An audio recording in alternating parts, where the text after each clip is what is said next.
Okay, I think I'll start. I just would want to warn you in advance. The only analogy I could think to describe this lecture would be going to the dentist, in the sense that it's not pleasant, it'll be painful, there'll be moments when you think, why on earth am I putting myself through this? And it may not have been worth it, but at least your teeth will be clean, intellectually speaking. What I want to do today is, and this, I'm drawing on work that I presented here, I guess over the last 2 or 3 years, and I'm trying now to write it up into something that will be slightly more substantial. What I want to do now is look at 4 figures from the history of philosophy. And I'll tell you a little bit about each one, so nothing comes as a shock. The first is René Descartes, 17th century French philosopher. The second is Fontanelle, an 18th century French philosopher. The third is Hegel, 19th century German philosopher, Hegel. And finally Leibniz, L-E-I-B-N-I-Z, why not, who's a 17th century German philosopher. And I want to try and present an argument as to why each of these figures is central to a way we think about the question of the line and the way in which we think about the question of the grid. Remember yesterday I jokingly said, or I said, quoting someone who jokingly said, that Cartesian grids were evil, and I'd often wondered, wanted to ask them why they were evil. What was wrong with being Cartesian? What was wrong with having a grid? And part of what I want to present today will give you the basis for an argument against, if you want to do this, against being Cartesian, against the grid. Now just to give you, before it gets unpleasant, this is still sort of the flossing part.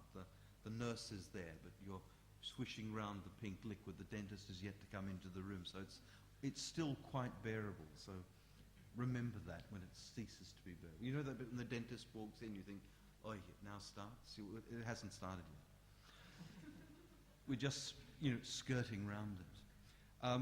What's interesting about Descartes, for example, is if you think about 2 classic versions of urbanism, one would be Ledoux's drawings of Chaux, 18th century French architect, in which you see the autonomous block emerge. And then you see the Nolly plan on the other hand. Similar sorts of periods, or close enough for us to talk about them in one breath. What becomes interesting is that defines space in terms of temporal simultaneity. Everything is given at one time. So what's interesting about Descartes, or Cartesianism as it's taken, what's interesting about Ledoux, what's interesting about the Nolly plan, is that space is defined by a temporal instant. Everything is given in this moment, and then you see it. Now, it therefore follows that if there is a more complex notion of space, it can't come merely through the collage. It has to have a temporal dimension. And that's why I mentioned yesterday that Piranesi's Campo Marzio, where he puts a 3rd century building next to a building that exists 1,000 years later, is an attempt, a glimmer, to see in what sense time is essential to disrupt the notion of spatial continuity or spatial unity. And you'll see that what I want to work through today with all of these difficult people is that the thinking of space has to bring with it a thinking of time. In other words, a complex notion of space is not simply things added on. It equally involves temporal complexity. And what's interesting to me, at least, is that when some of these figures try and think complexity, they have no grasp of this necessary relationship between the spatial and the temporal. So what I want to do is move through each of these particular figures Now, the other final moment, you can hear the dentist coming in through the door. Any moment now, the feet shuffling on the ground. The white coat is being buttoned up. He's clearing his nostrils. He'll be here any moment. The other fundamental term that works in all of this is the idea of the machine. The metaphor of the machine, let's call it a metaphor, dominates the writings of Descartes, dominates the writings of Fontanelle and Leibniz. And yet what they mean by a machine will, as you'll see, is fundamentally different or has important differences. So we can't talk about the machine and the machinic without recognizing that the nature of the machine functions in different ways in each of these thinkers. So one of the... so let me begin then. When Descartes, 17th century French philosopher,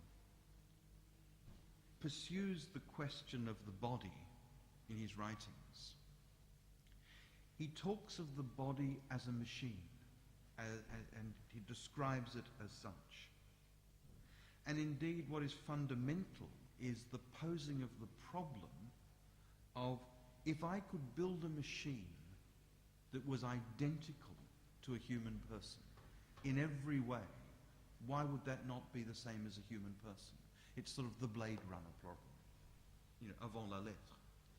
Now, why is that an interesting question? It's interesting in the 17th century because if that were true, that you could build a machine that was indistinguishable from the human body, it would therefore follow that we didn't need God, or would therefore follow that there hadn't been a God, which for us is not so upsetting, but for the 17th century is a bit of a trauma.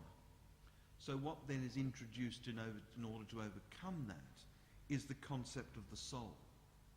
So even in the 17th century, one can come to the idea that there is such a thing as the machine, that the body is a machine, but it has something else. Now, Descartes, in dealing with the question of the body as a machine, has to think, well, how does it work? What makes this machine run? If you think about a clock, and the clock will be central. If I wind up an old-fashioned clock, this looks like an old-fashioned clock, but of course it has a battery, but imagine it is one, and you wind it up. You're putting tension inside it, and as the spring unfolds, it runs, then it stops. You're introducing a force into the operation of the machine. And Descartes realizes that the only way to account for the operation of a machine is there has to be a force within it that makes it work. And he calls this, when he writes in French, as les esprits animaux, the animal spirits. In other words, there is an element within the machine that is not reducible to hardware, not reducible to flesh, that animates it and makes it work. And I use the word animate very specifically. The word animate gives us activity. It gives us, in some sense, an ensouled presence, if you will. So therefore, Descartes realizes that even if he wants to leave the question of the soul to one side for the moment, that the machine has to work in some particular way. And he talks about then the animal spirits as that which causes this machine to work. So then he can account for death, namely that death occurs when the machine stops working. When he says death occurs not because of a fault of the soul, that would be to cause God to be in problems, but only because one of the principal parts of the body becomes corrupted. In other words, that the machine ceases to function, and that's the only explanation of death. And it's very interesting if you think that you do have to account for death, and if the body is a sort of self-regulating system, you can only account for death by the collapsing of the machine. It corrupts itself. So the Cartesian body is characterized both in its life and in its cessation, its death, by the operation of an internal system of movement. Accounting for that movement, necessitates recourse to elements other than the moving elements themselves. There's got to be more in the machine than simply the bits going backwards and forwards. And already you should see that the disturbing element of this is that even in the 17th century, philosophy has to confront a distinction between the materiality of the machine, materiality of the body, and the immaterial, where the immaterial is not the religious or the soul or God. The immaterial is, to use Descartes' expression, les esprits animaux, the animal spirits. And it's most interesting, I mean, I've not read a commentator on Descartes who actually writes about the role of the animal spirits, but it's clear they're fundamental to the operation of a material entity. Now, why am I mentioning this? You'll see when we go on that it's fundamentally important to me, at least, given that we're all sort of, fabulously atheological and fabulously atheistic, etc., we don't want God, we don't want that, that's fine, no problem. However, we also, God forbid, don't want to be empiricists and think that the world is simply made up of objects you can see. We want to say that there's more to the world and its operative nature than simply that which is reducible to cups on tables, the way empiricist philosophy would do it. In other words, that in order to steer a path between a commitment to the soul and a commitment to simply empiricism, we need what I would want to argue is a type of materialism. And this materialism you see glimmers of in Descartes when he recognizes that you don't need the soul to animate the body. In other words, when the body dies and les esprits animaux cease to work, the soul endures. And the soul is what goes to heaven, etc., etc., etc. But if you want to bracket off the soul, and why not, just for a moment, then what we're left with is not reducible to the objects within empiricism. What we're left with is the idea of having to think the relationship between the material and the immaterial.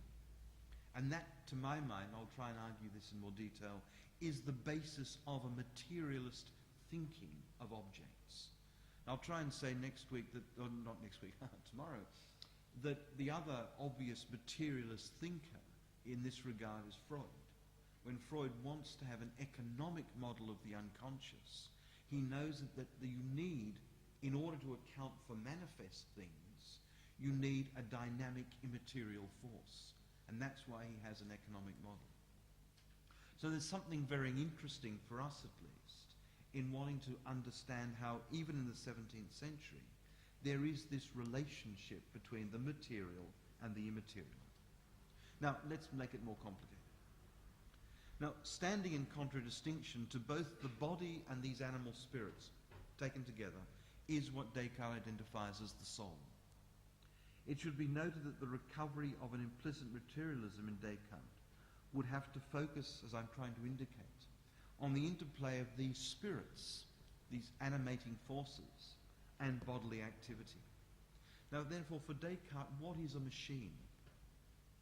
And thus, what type of materialism is at work in Descartes? The question pertains as much to the nature of the machine as to the possibility of its being represented. That's why it gets a little bit difficult now. We've got the machine at work. I can draw you a picture of the eye. I'll come back to the eye in a moment. I can draw you as Descartes does in his optics. He slices an eye down the middle and draws it. But then he's got a problem, and he recognizes this immediately. How do I draw the role of the animating spirits? If I simply draw the eye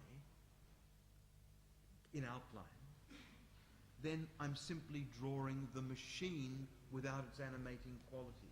So how do I represent the immaterial?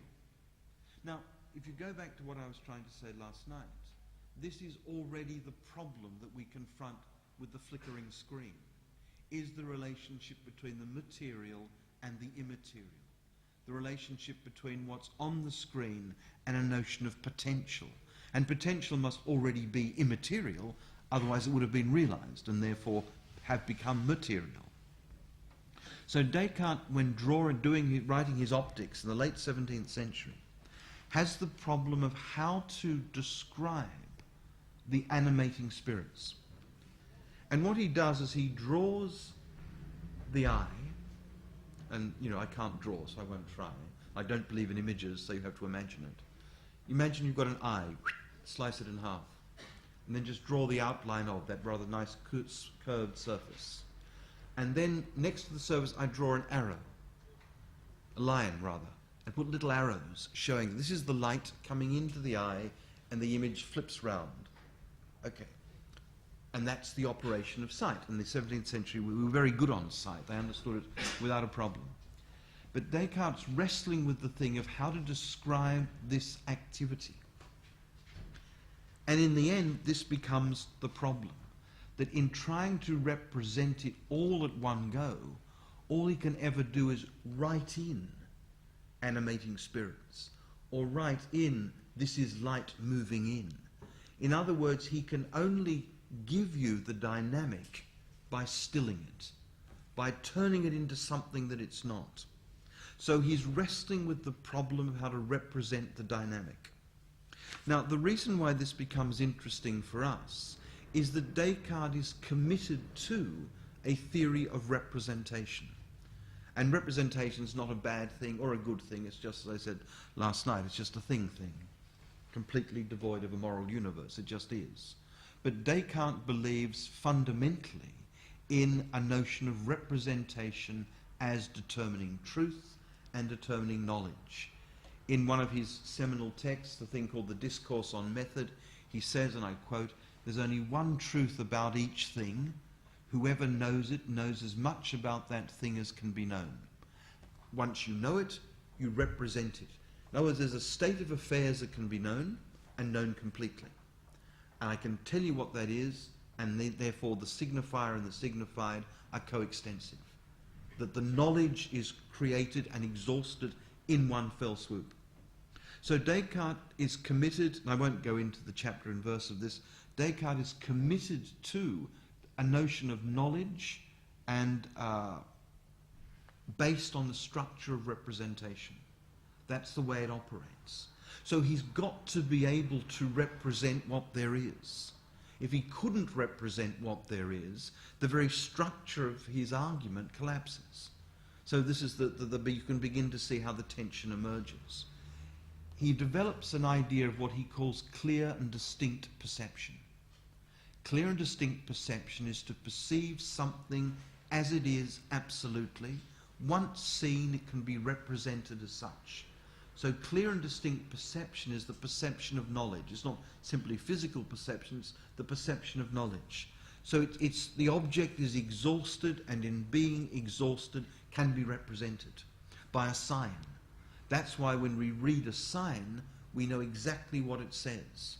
And it's, there's a very interesting discussion of this in Foucault's book, The Order of Things, if you're interested in it.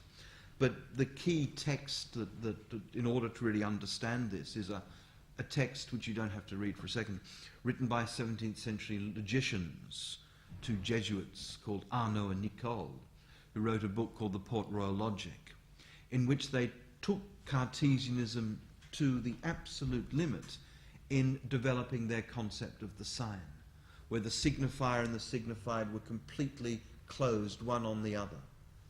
And that was what knowledge was the closure of that relationship. And we still see vestiges of it today. If someone says to you, "I don't see what you mean, be clearer," as though you could be completely clear, and that would be it. In there you hear the Cartesian aspiration for clear and distinct perception, the desire for simplicity, which we have to recognize as a pathology, but it's still there in arguments about clarity and in arguments about everything being reducible to simples. As you'll see, even in the 17th century, the Cartesian notion of the point, which indeed is a simple, is completely contradicted by the Leibnizian notion of the point, which is I'll come to towards the end of the lecture, which is, in every sense of the term, far from simple. So Descartes then is wrestling with a problem. He knows that there is an immaterial force, but he doesn't have the philosophical basis, as it were, on which to think it. And that then becomes, for us, we now can recognize the problem. we can see that the limit that Descartes creates by using the concept of the machine is that he's forced to do something, represent the animating spirits, les esprits animaux, forced to do it, because otherwise the machine wouldn't function, and yet the philosophical equipment, as it were, that he has won't allow him to do it. And therefore we can begin to plot the limits. Now, why does that matter? Well, it matters for two reasons. One, if we're interested in the history of philosophy, which of course we are, it matters. That's the first reason. The second reason is that it matters because we have some sort of commitment to words like the machine or the machinic. We have some sort of commitments to there being an operative quality of things. We have some sort of commitment to the notion of a dynamic process. In other words, we always want to be thinking the relationship between the material and the immaterial, but thinking them as part of a system, part of a relationship. So we can already see that the limits of Descartes are established by what we want now. Now I'll move on to the next guy. Very interesting, though never read philosopher. Very not obscure in the sense of difficult to understand, pellucid compared to Descartes. A French materialist called Fontanelle, who wrote a wonderful text called Conversations on the Plurality of Worlds, which you don't have to read, but I'll tell you a bit about it because it's fun. Fontanelle also realized there's got to be more going on than what you can see. Otherwise, the world's simply reducible to what there is. There's got to be more. There's got to be more to nature than simply what you see. And this is what the question he poses in the first, on Conversation on the Plurality of Worlds, conversations that take place over a series of nights. And in the first night, he comes up with a way of dealing with the problem of what you can't see. He says, nature est un grand spectacle. It's like being at a spectacular event. It's like the Lion King or something like this, but much more interesting. So nature is a great spectacle. And then he says, which resembles that of opera. So when we look at nature, we're looking at something being staged for us. And then he says, but you go to the opera, don't you? That's what he's trying to say. But implicitly he says, you go to the opera, don't you? Of course you do. And when you're at the opera, can you see everything? No, you can't. He says, from the place where you are at the opera, you can't see the theatre absolutely as it is. You just look at something else, he says. One looks at the decorations and the machines that make an agreeable effort. And in each of these, something is hidden. Namely that when you look at a stage and all of a sudden someone flies across or a piece of machinery moves, it's a bit like the world. Something moves, something happens. But you can't see what makes it happen. However, he then says, don't think that this should drive you into the arms of God, i.e. nature moves in mysterious ways and so does he. Don't think this should make you become theological merely because you can't see what's animating nature. He says that actually, and this is he's very clever, he says, the philosophers get it all wrong. He says that what we see are machines at work. But they're machines where, much like in the state of opera, the chords are perfectly well hidden. And so we think we have to guess at what causes the universe. But there are machines at work. And if we could be in the opera and just push the sides back, we would see the pulleys that organize the world. In other words, it is possible to see them. We can understand what was going on. The world is not mysterious. It is explicable. Now, and you think, well, okay, that's it. Fontanelle's the guy. He's explained a lot. No. What Fontanelle wants to do, and that's why he's so interesting, is turn what you can't see into something you can see. In other words, he resolves the problem of les esprits animaux by turning them into something that can be seen. That's why he becomes what I would want to call an empiricist rather than a materialist. He can't deal philosophically with the problem of that which animates, and while animating can't be seen as such. So what he wants to do in the end is take this area and make it into something that can be seen. He says later on in this text, and he introduces a wonderful an analogy that will be central to how we understand Leibniz. He says that the universe is only as large as a watch is small,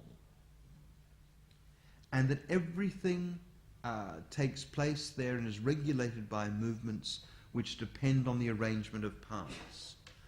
Okay, the watch, perfectly formed but small. You take off the back, you can see everything there that works. Now, the universe is just like this, but much, much bigger. But the analogy means that it is just like this. The universe is only as large as a watch is small. In other words, if we could see the universe, if we take the back off the watch, if we could do that and see the universe the same way, we would understand it. In other words, it's not a mystery at all, nor are there immaterial forces at work. It is simply a mechanical operation, the totality of which we can't see because it's so big. It's a question, and it's very interesting now. We have an introduction of the problem of scale, that the universe is big in relation to the watch, which is small, but it's a perfect analogy. So this is a small-scale version of the universe. The universe is a large-scale version of this. Now that necessitates introducing another piece of terminology, the word assemblage. And it becomes fundamental when I move on to Leibniz in a moment. Is that what the universe, what a watch is an assemblage of parts. What the universe is, for Fontanelle, is an assemblage of parts. Now, the question is, how do we understand an assemblage? Now, that's why the term scale is fundamental, because it's not as though scale has only one meaning. The scale of the watch and the world for Fontanelle is big to small, but it's the same thing. It's scale understood simply in terms of quantity.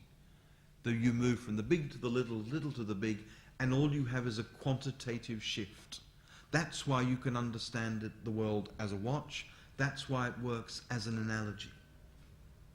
But as I said, what Fontanelle can't think, because he doesn't have the philosophical resources so to do, is the capacity to allow for that which is not seen to remain unseen yet operative. In other words, he can't think, for philosophical reasons, a concept like the dynamic, or a concept like of process, or movement, or duration. And that's why in the end it goes back to the temporality of the instant. If I can take the back off the watch, I can see it all in one go. I've got to envisage an understanding of the universe that's analogous to that. If I were big enough, I could see the lot, and it would have the same ontological and therefore epistemological status as the watch. Now therefore, what Fontanelle can then do, and it becomes very important, is to say, look, science is possible. Science becomes the activity of the description of the machine of nature. But what I'm describing are those things which I discover as, in taking off the back of the watch, I discover one element after another. And the project of science is that discovery. So it's very interesting. It's not lapsing into, I don't know things, I don't know what there is. the project of science is possible precisely because of the way the machine works. Now, for an Enlightenment thinker, that's an incredibly important movement, namely to champion the possibility of science. Now, it is, however, a concept of science that is inextricably bound up with a notion of representation, namely that what there is, and everything can be represented as such. In the same way as I can take the back off the watch and describe it all, as I get to know more and more of the universe, I represent it. And if you then look at, I mean, you don't have to do this, but to go onto Google image search, you can get nice copies of this. Just type in Buffon or Linnaeus, taxonomy afterwards, you get these groovy pictures. Namely, there is a certain conception of science in the 18th century that is dominated by the notion of a taxonomy. A taxonomy is where you can describe everything in a series of hierarchical relations, and you can have it all on a page and it's all there.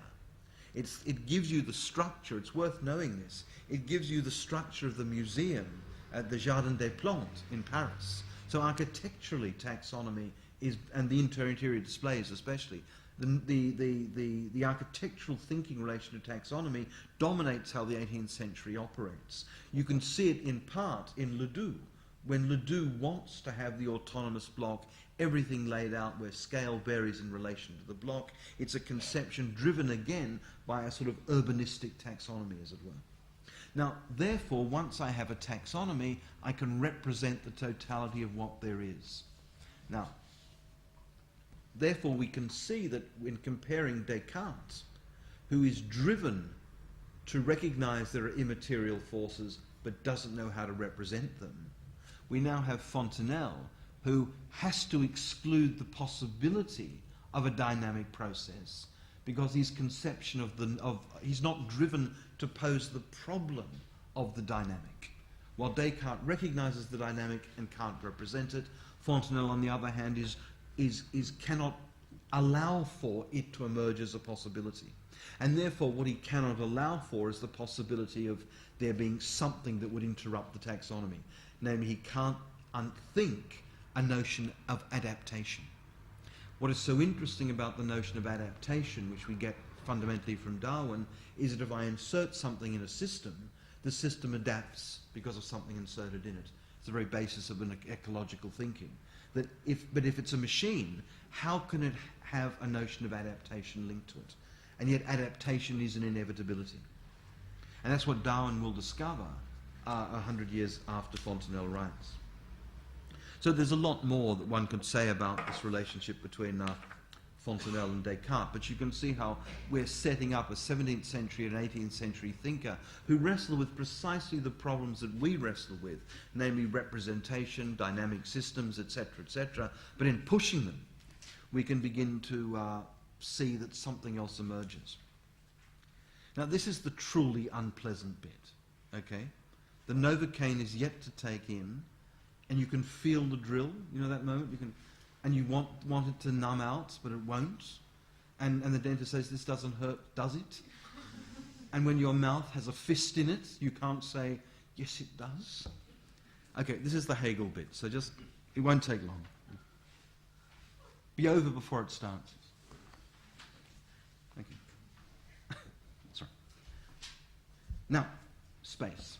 Interesting thing. Now, if I say to you that space is itself and therefore has to be, and in being has to be continuous, how could you have a point in space? If there's a point in space, it interrupts what space is, because space is continuous space. And this is the point, this is the position from which Hegel starts his reflection on space. I mean, the thing about Hegel is that, when joking aside, absolute seriousness.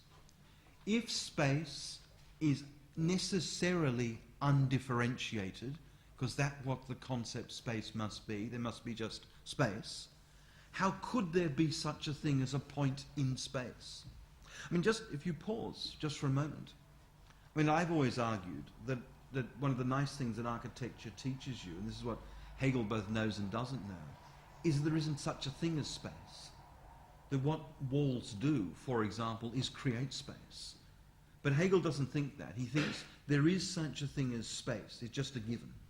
But if there is such a thing as space, then to divide it up is in some sense to negate it. And yet clearly it can be divided up. So therefore in our thinking of space, we have to think of it both in relation to itself as pure space, but equally as the point, as the negation of space, in the very precise sense that it's the negation of pure activity. So therefore Hegel becomes interested in the question of the point and the line.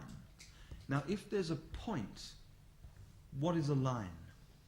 He says this: the point existing outside of itself, that is relating itself to space and sublating itself and the plane, and sublating itself. What that means is this: if I have a point and I draw a line, and this is one of the very first real philosophical reflections on the nature of the line. If you're interested, it's section 256 of Hegel's Philosophy of Nature. But don't worry, it's okay. If I have a point and I extend that point, I then create a line. So a line exists in this complicated relationship between point and space. If I then take the line and extend it up and create a plane, I then have to think about all of these things in relation to space. But it's a relation that's always determined by negation. And this is going to be the key point. And it's sort of both interesting and not, but what's so fundamental is this idea of negation. And the reason why negation is important to me is that what it does is preclude, that will be my argument as I labour through this, preclude the capacity for relationality. Let me give you a very clear example. Sounds like a pop song. I am me and you are you. No. What makes me me, in part, is not being you. So I can define my being by its being the negation of you. Okay. That's fine on one level. But the very minimal condition I would want to argue for your otherness is that you're also both the same as me and other than me. Otherwise, how would I begin to speak? How would I begin to see in your face a vestige of my face, etc., etc.? In other words, that the idea of being a simple negation is undone by there being an ineliminable relationality. And that's what I want to try and deploy against Hegel.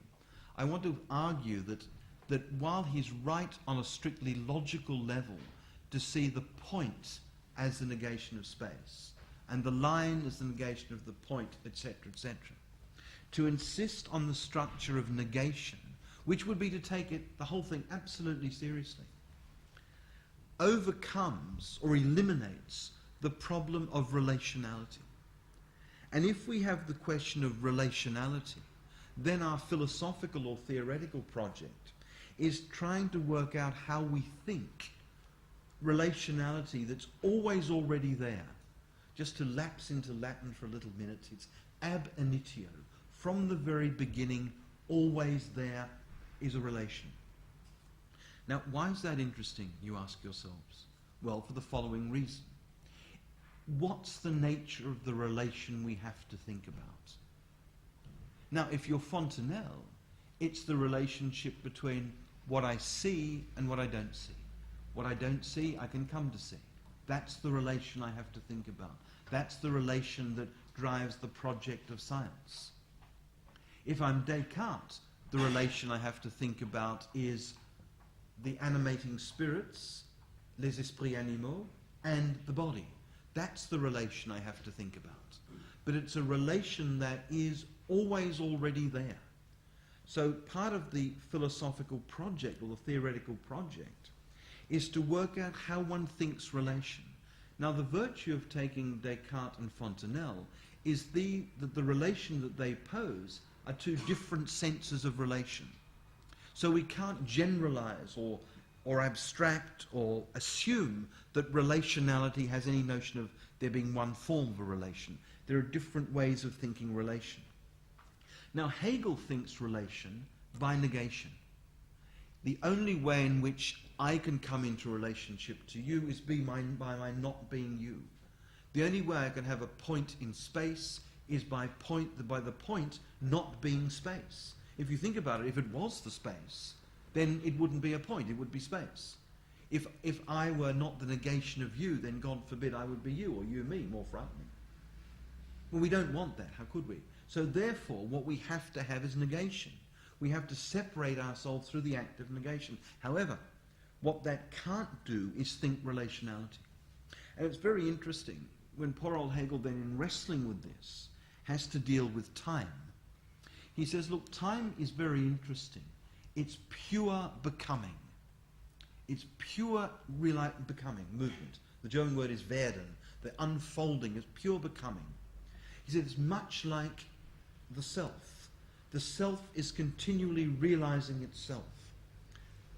Now, it's far more complicated than that, but that will do. That time gives you a notion of pure becoming. Well, then you have the problem, don't you? If that's true, what is the temporal instant? What is the moment? Well, it has to be the negation of time. In other words, that if time is pure becoming, then the instant, like the Augenblick, the blink of the eye, that moment, has to be the negation of time, understood as pure becoming. In other words, what Hegel can't think is the instant or the particular within process, except via a structure of negation. And what we want to be able to think, comma, don't we, question mark, comma, is the relationship between the instant and pure becoming. We want to be able to think the way in which a dynamic process instantiates itself and has form. We want to be able to think, or you do because you're architects, you want to be able to think about form as an act of creation. And the creation of form is that which inheres and occurs in an instant, the instant in which there is form.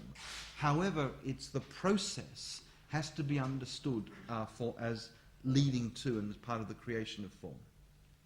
So when Hegel posits the question of time as pure becoming, what he ends up having to go back to is how to deal with the problem of the moments, how to deal with the question of the instant. And all he does is go back to say, well, I mean, he doesn't, but he might as well say, the instant is like the point. The point is the negation of space. The instant is the negation of time as pure becoming. But what he can't think is their relation. Now, just one final complicating twist is this. The background. The word ontological is a word we shouldn't be frightened of. We shouldn't use it too often. You can frighten the horses or upset your mother or father. But the word ontological simply means what something is, in the profoundest sense. It comes from the Greek word meaning being. It's what something is. Now, if I say it's pure becoming, that's an ontological claim. It's the ontology of pure process, of movement. What something is most fundamentally is movement. That's what time is. Now, therefore, the instant interrupts time. But if it interrupts time, it's distinct from that of pure becoming. Therefore, and this is the interesting part, therefore what Hegel identifies, but can only think through negation, is a fundamental ontological difference between becoming and the instant, between process and enactment, between force and realization. Now, my view, for what it's worth, is that he's right to identify that. But because he sees their relation as given through negation, what he can't think is their relation. So that wasn't too bad, was it? I mean, you may have some questions, but it didn't hurt too much. Now, Leibniz. Because Leibniz is the one who is going to, in my view at least, begin to resolve some of these aporias that we've discovered on the way. The aporia in relation to Descartes was the problem of the representation of the dynamic process that had to be represented. Why? Because the machine only worked because of les esprits animaux, only worked because of those. Therefore, there was a need to represent it, but it couldn't be. Fontanelle, the aporetic moment, was very clear. It was that he could not represent a dynamic process He couldn't think adaptation because the philosophical system he generated precluded that from being a possibility. Therefore, he couldn't think the problem of coming into relation. Descartes couldn't think the relation between the dynamic and the instant. Fontanelle couldn't think the coming into relation. That Hegel could only think relation in terms of negation, and therefore couldn't think of a notion of relationality that was always already there. And if that seems, overly formal and overly abstract, it's not. Just think of the person you're with or standing next to, whatever, and saying, I'm other than that person. I'm not that person, negation. But the very fact I can begin to speak to them means that there is something about them, not anything specific, but something about them that allows them to be a site of the communicable. The very fact that I could stop someone and say, look, how do I get to wherever it is, presupposes something about a community or something about the nation of the communicable. It's not absolute otherness.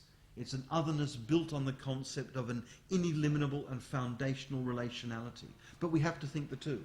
So that's therefore the Hegel problem, while seeming very abstract, is actually the ethical problem we have all the time. The other is never completely other. But I have to respect that alterity, but part of that is the embrace of them as being in some sense the same. I can't reduce them to me, so I have to hold to their alterity. I have to negotiate that divide between two things. Now that's the Hegel problem. Now how does this relate to Leibniz? Well, Leibniz to me is one of the great thinkers, I mean, without lapsing into hyperbole, and probably the great thinker of the problem of process. Now, when Descartes describes, in the 17th century, there is a concept called substance. And substance simply means what something is, fundamentally, what substance is. And for Descartes, substance must be that which is unchangeable. It must be always the same. For example, all of these things, all of these solid objects, have for Descartes one thing in common, that they're extended in space. So physical objects have as their substance extension. They're extended in space.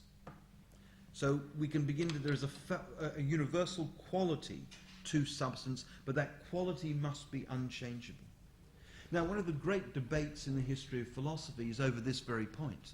The clash between Plato and Heraclitus in the Greek world, awfully long time ago, was over this very question. The clash between Descartes and Leibniz is over this very question. And if this seems very remote from what you're doing, on the one hand, of course it is. Otherwise it wouldn't be interesting. On the other hand, of course it's not. It's fundamental to how we think about processes in general, and that's why it's important. Now, Leibniz, in one particular text, deals with the question of substance. And because Leibniz was extraordinary people, he wrote in Latin, French, and German, and just moved happily between the three. Didn't matter. When he deals with the question of substance, and he writes in German, he uses the word Kraft, or force. When he writes in English, which of course he doesn't, he uses the word force, because it means force. When he writes in French, he uses words like appetite, or desire, appetition, namely the wanting of something.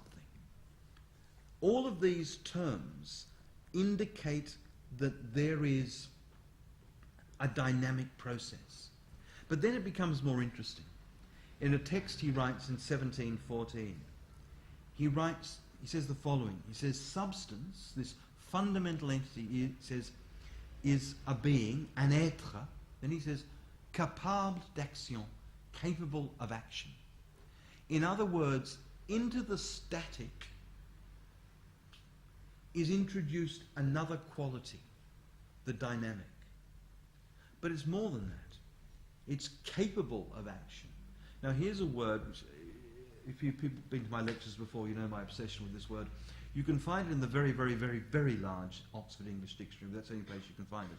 And the word is actative. It is a word, does exist, trust me.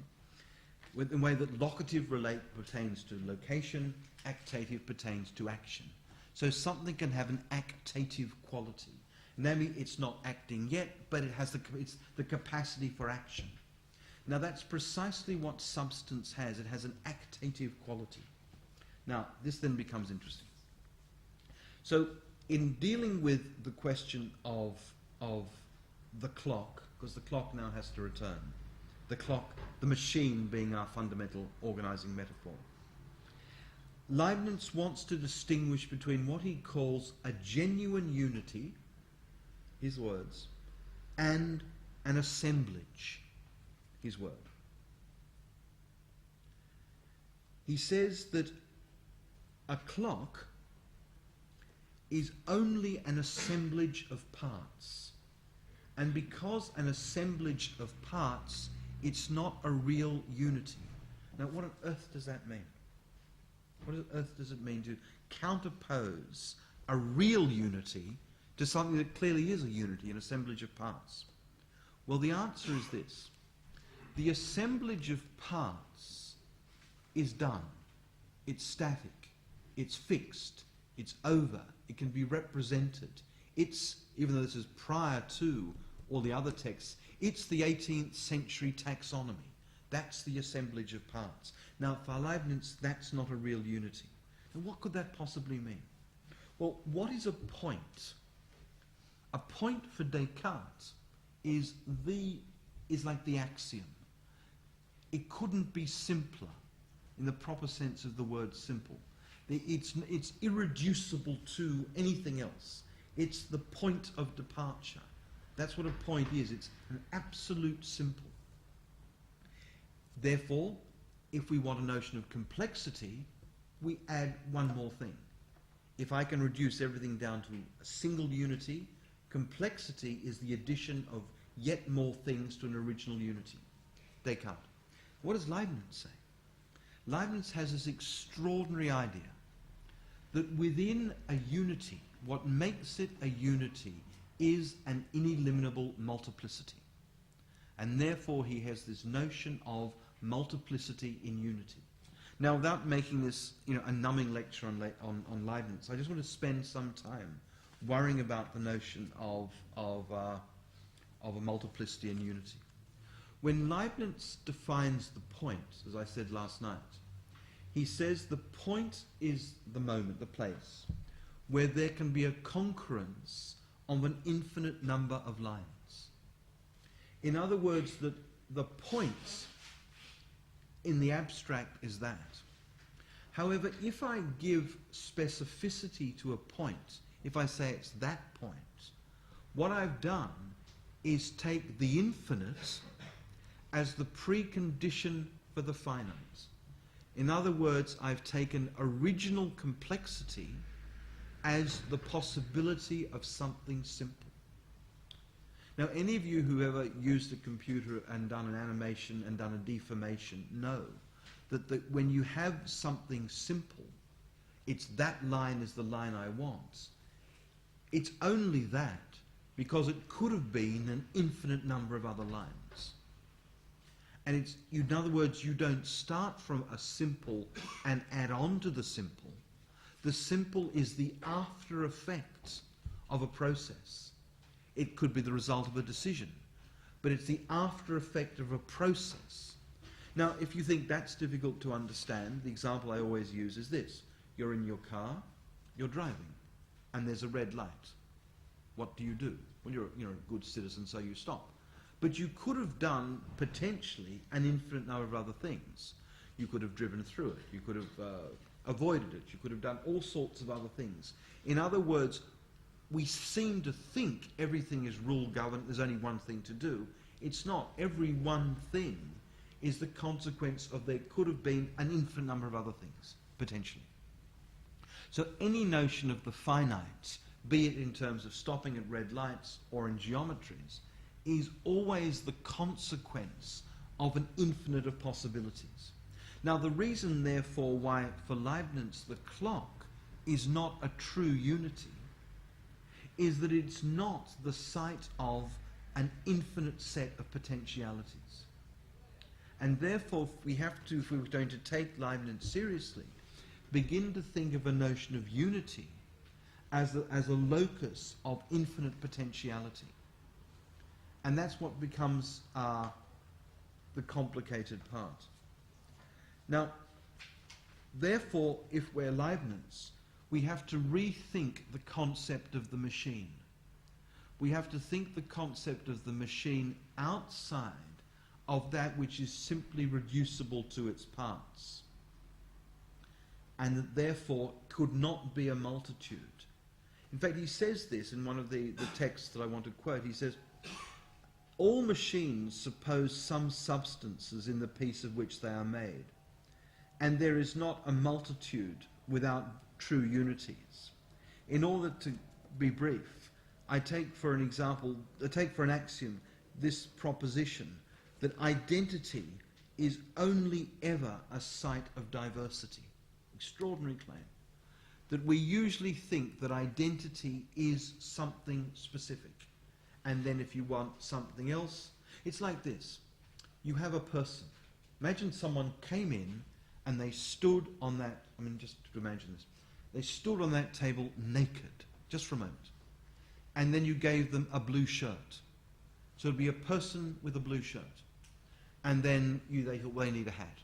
So they're a person with a blue shirt and a rather nice orange hat. Then you thought, underpants are good? You gave them underpants. So now they've got blue shirt, orange hat, underpants. And we go on and on and on. So what we have is the simple person. They'd have to be simple, be standing there naked. And then we add bits. So we add on the complexities to something that is there simply. That the diversity, man or person, simple. Diversity, person with green hat. More diversity, person with green hat and red underpants. More diversity, green underpants, blue shoes, red socks, etc., etc. We add all the time to an original state of simplicity. So diversity, in the way in which we usually think, is always the after effect of something simple. Leibniz's position is remarkably the opposite. And I can't do an analogy with persons and dressing. But what it is that any description of a state of affairs presupposes there could have been an infinite number of other descriptions. But then the last complicated point is this, is that if I say the state of affairs is this, then that looks like sort of relativism, when anything can be possible. No, it's not. There's a very interesting thing in logic called compossibility, which you don't have to worry about, but it's a nice word to use. Some logicians would say, look, Caesar didn't cross the Rubicon, so it would be silly to say that, Caesar did cross the Rubicon, so it would be silly to say that he didn't cross the Rubicon. Or that, all men wear pink shirts, so it's silly to say that a man could wear a white shirt because all men wear pink shirts. In other words, there are states of affairs that are true. Leibniz says, no, that's not right. What is right is that regardless of the state of affairs, everything has to be consistent with it. So it's not false to say that Caesar didn't cross the Rubicon. However, were you to say that, then everything else you said would have to be consistent with that. In other words, you can posit a possible universe and an infinite number of possible universes, but within each possible universe, it's not as though random rules apply. Every set of rules that apply has to be consistent within that universe. That's sort of one of the great arguments against ghosts and those sorts of things. The argument against ghosts is not that there isn't such a thing as ghosts, that if there were ghosts, then the rules of physics wouldn't apply. So if there are ghosts, then there has to be rules of physics that are compatible with ghosts, and we yet to come up with one. Therefore, we could possibly conclude that there aren't ghosts. But to run the argument properly, you have to say that in a possible universe, everything has to be consistent with it. So Leibniz's position about finitude is not a position that is relativism, nor a position that you could have any possible thing you wanted. Rather, that given a state of affairs, a finite state of affairs depending upon an infinite range of possibilities, everything has to be consistent with it. Now, therefore, what Leibniz is going to argue is that simplicity, the very simple, is already the site of plurality. But to say that it's already the site of plurality means that, on the one hand, we can always allow for something else, where that something else is not added on, but comes from the thing itself.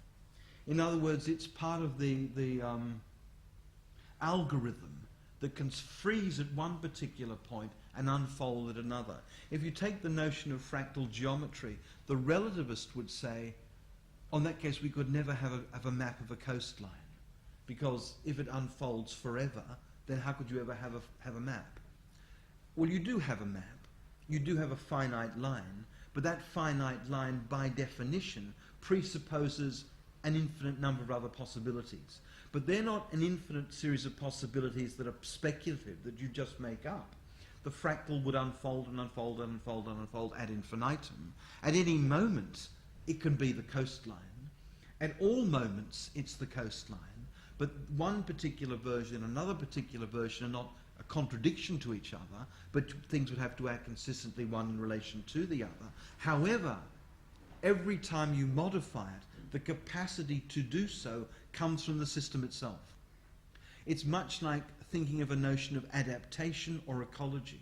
If I have 4 or 5 things in a system, if I alter A, then the altering of A has an effect on B, C, D, and E, which has effects on each other, etc., etc., etc. You have a system at work. So additions and change are always internal to it. The consequences of it are always given by the way in which the machine works in the first place. So Leibniz then is writing 1714, he dies not long afterwards, is wrestling with precisely the sort of problems that we wrestle with.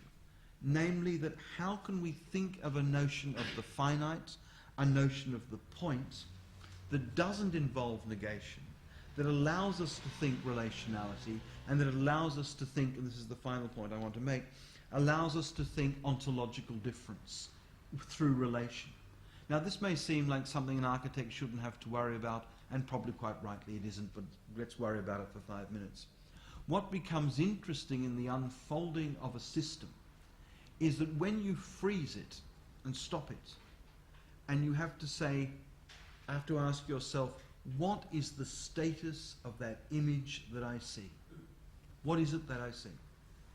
If you're Fontanelle, it's a representation. To Descartes, slightly twisting it, it becomes representational.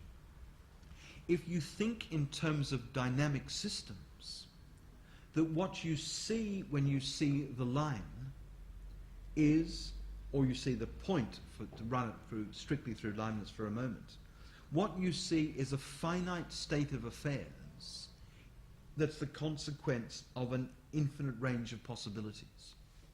So that's the status of the point.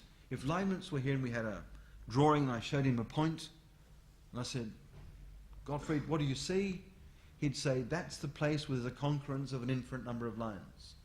I brought Descartes in and said, René, baby, what do you see? He'd say, it doesn't get much smaller than that. That's it. That's the point of origination for everything. And then they'd look at each other in sheer disbelief that one could be so stupid. So the critique of Cartesianism has to do with the recognition that either on one way or another, the point is the simplest thing in the world. And therefore, the line is the extension of the point, etc., etc. And that all takes place in a temporal instant. And that's what you've got to think. And that's Cartesianism. It unfolds through taxonomies. It unfolds through the urbanisms of, as I said, someone like Ledoux, etc., etc. That's what Cartesianism on that level gives us, a notion of reduction to the line as simple. Or, though it's hardly simple either or it's the Leibnizian position in which when he sees the line, what he sees is finitude that takes an infinite as its condition of possibility. In other words, that the nature, even though they both draw a line, what one would see as opposed to the other is radically and profoundly different. So from the Leibnizian perception of what's there, it's a fundamentally different image.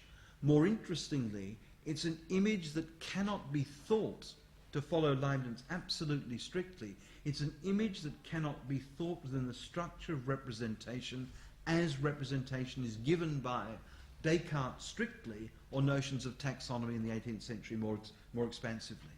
And therefore, it's a fundamentally different mode of thinking.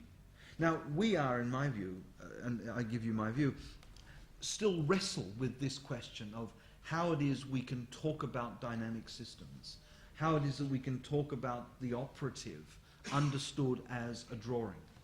And what I want to do tomorrow is begin to look at Freud's drawings, which I'll hand out. I'll make 3 or 4 copies. And we'll begin to see exactly the problem that Freud has, because Freud wants to draw, bless him, and he wants to continually sketch this, but he's going to run up with exactly the same problem that the architecture student does. Namely, that I've got this idea, but I can't work out how to represent it. I want to do this thing, but I'm limited by my capacity to draw.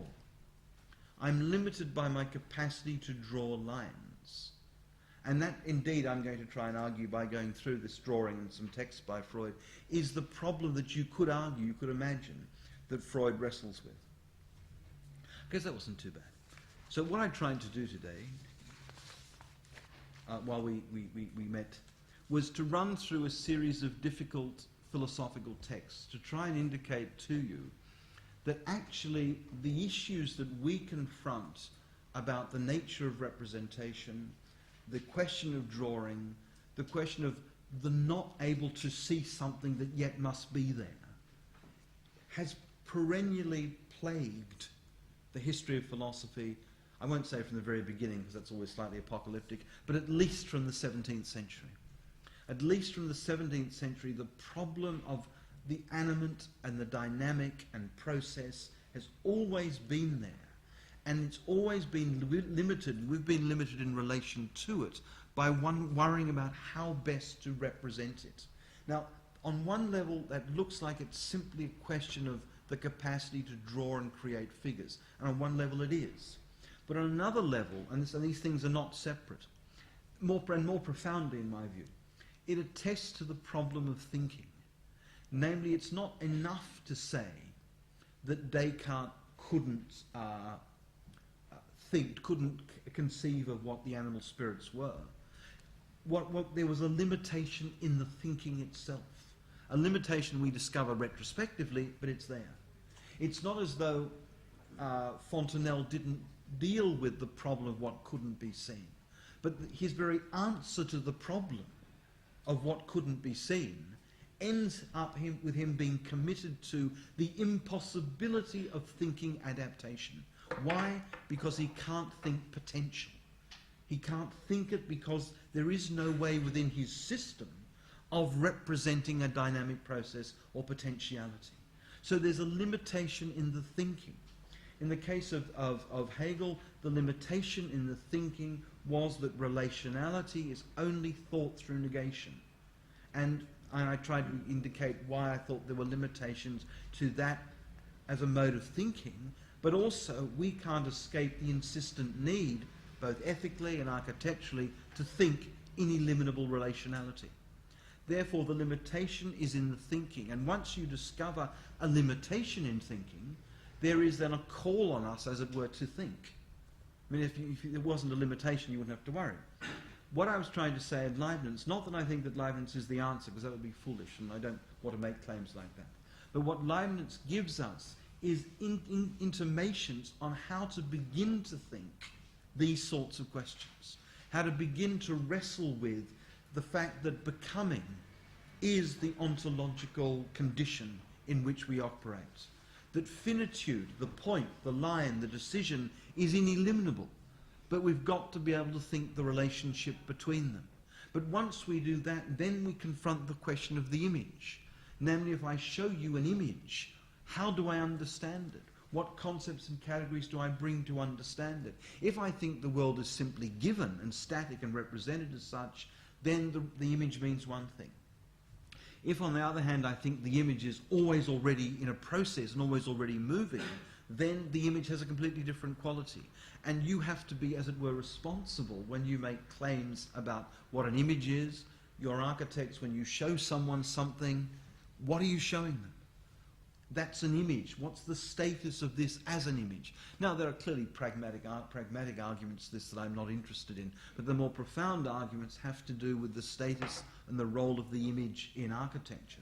And we can begin to approach that, as I've tried to today, by dealing with the question of the line. Okay, that's really what I wanted to cover. That's an hour and 15 minutes. That's possibly enough. As I said, I'm moving through these texts with a certain degree of violence, but that can be fun, in order to try and make a series of substantive points and plot limits in modes of thinking. And I'm not arguing that Descartes' wrong and Leibniz is right, and therefore we just go home and forget about it. What's important, if Cartesianism is wrong, and you don't want to be Cartesian, why? If Fontanelle is wrong, why? If there is an immaterial presence linked to materiality, how do you understand it? Don't just posit it as being there. And philosophy, for what it's worth, has wrestled with this from the very beginning. Okay, I will stop there. If you want to ask questions, please do.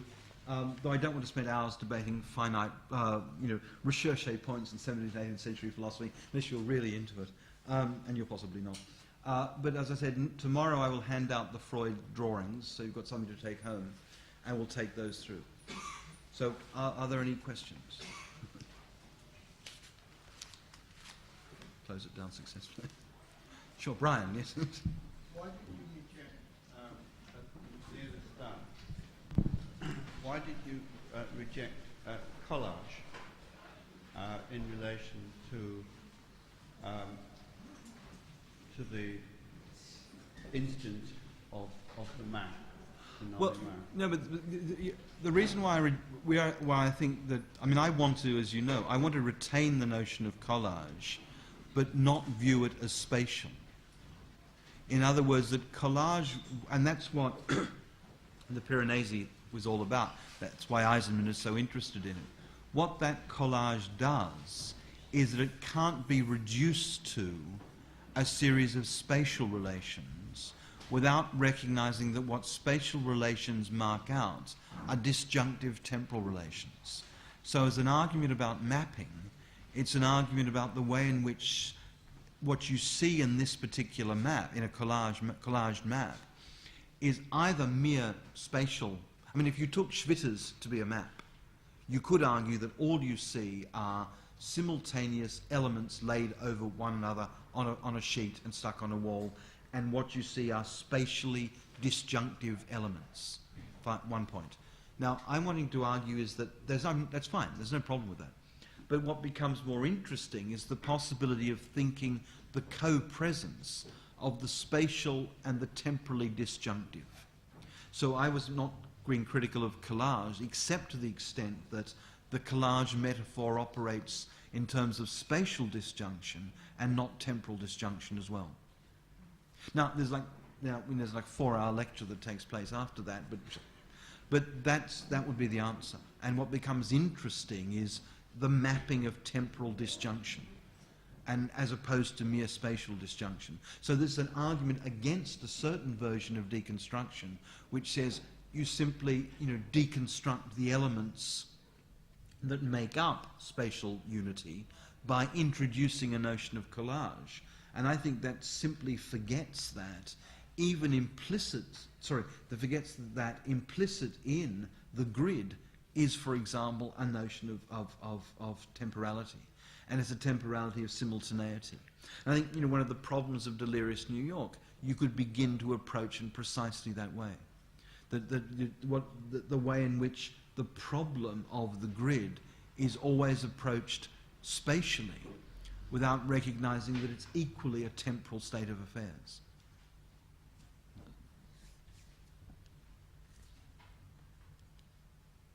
Two words.